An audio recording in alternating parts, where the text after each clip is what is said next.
नमस्कार बच्चों, मैं डॉक्टर लक्ष्मी तिवारी, हिंदी विभाग, मड़वारी कॉलेज, रांची।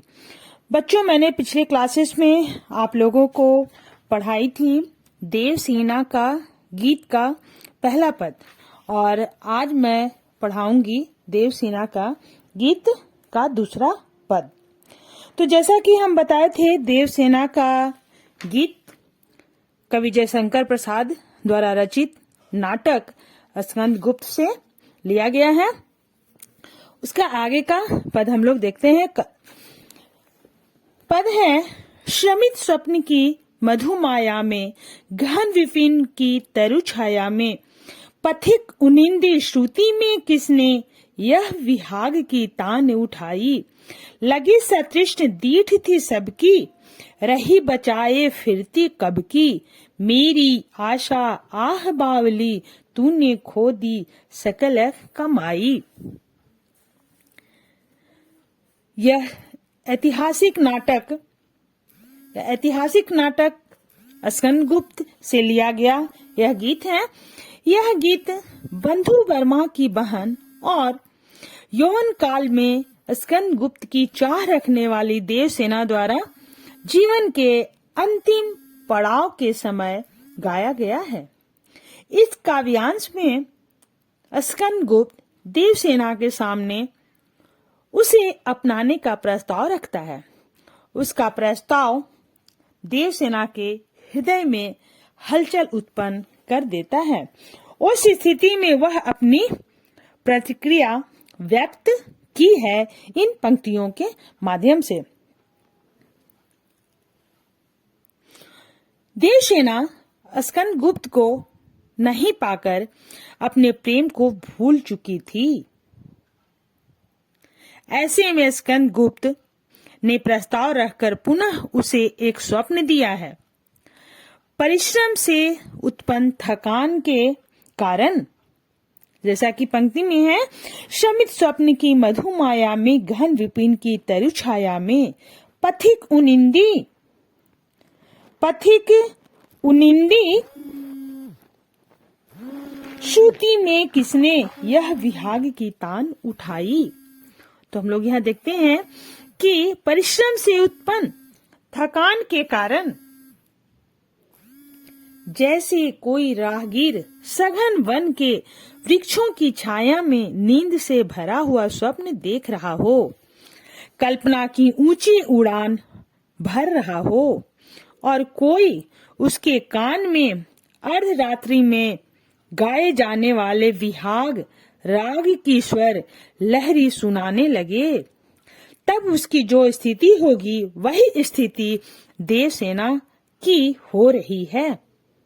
देवसेना तो जीवन के अंतिम पड़ाव में राष्ट्र सेवा का संकल्प लेकर राष्ट्र हित के मधुर स्वप्न देख रही थी कि स्कंदगुप्त के प्रस्ताव ने उसके हृदय में संसार के प्रति मोह उत्पन्न कर दिया। इस प्रस्ताव ने देवसेना के हृदय में हलचल मचा दी। देवसेना आगे कहती है कि वह जानती है,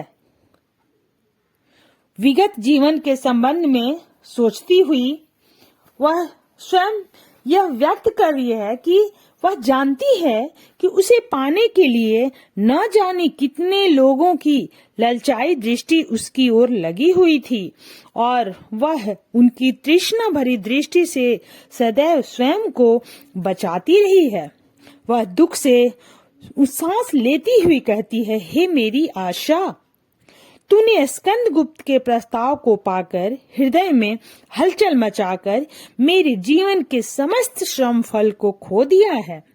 मैं स्वयं को पराजित अनुभव कर रही हूँ, क्योंकि स्कंदगुप्त के प्रस्ताव को ठुकराने के बाद भी पराजित मैं ही हुई हूँ। इस प्रस्ताव ने मेरे हृदय में संसार के प्रति आसक्ति उत्पन्न कर मुझे हरा दिया है। इस प्रकार मैंने अपने जीवन के समस्त श्रम फल गंवा दिए हैं। यही पीड़ा है जो मुझे जीवन से विदाई के समय प्राप्त हुई है। तो चलिए दूसरा पद हमारा यहाँ समाप्त होता है और आगे का पद है, तीसरा पद है, चढ़कर मेरे जीवन रथ पर प्रलय चल रहा अपने पथ पर, मैंने निज दुर्बल पद बल पर उससे हारी होड़ लगाई, लौटा लो यह अपनी थाती मेरी करुणा हा हा खाती, विश्व न संभलेगी यह मुझसे इससे मन की लाज गंवाई।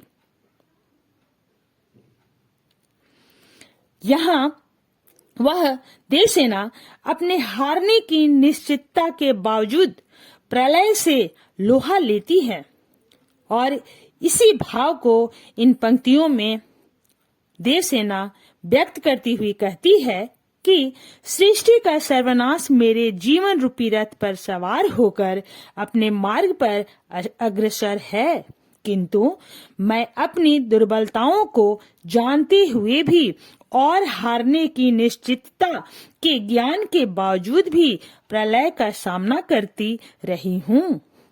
यह जानने के बाद भी कि उसकी हार प्रत्येक स्थिति में निश्चित है, फिर भी देवसेना ने प्रतिस्पर्धा करना नहीं छोड़ा। देवसेना का कहने का भाव यह है कि नष्ट होने का ज्ञान होने पर भी उसने पराजय को हृदय से स्वीकार नहीं किया है। अंत में देवसेना भाव विह्वल होकर विश्व को संबोधित करती हुई कहती है कि तुमने उसे यानी देवसेना को जो विश्वास रूपी अथवा स्नेह रूपी धरोहर सौंप रखी थी उसे अब वापस ले लो। उसका जीवन करुणा से भर गया है और यह करुणा उसके लिए दुखदाई बन गई है। उसकी करुणा उसे खाए जा रही है। संसार ने जो जिम्मेदारी देवसेना को सौंप रखी थी उसे वह संभाल नहीं पाई है, अतः वह अपने मन में लज्जित है कि उसके मन ने लाज खो दी है। यहाँ देवसेना के मन की निराशा का भाव व्यक्त किया गया है।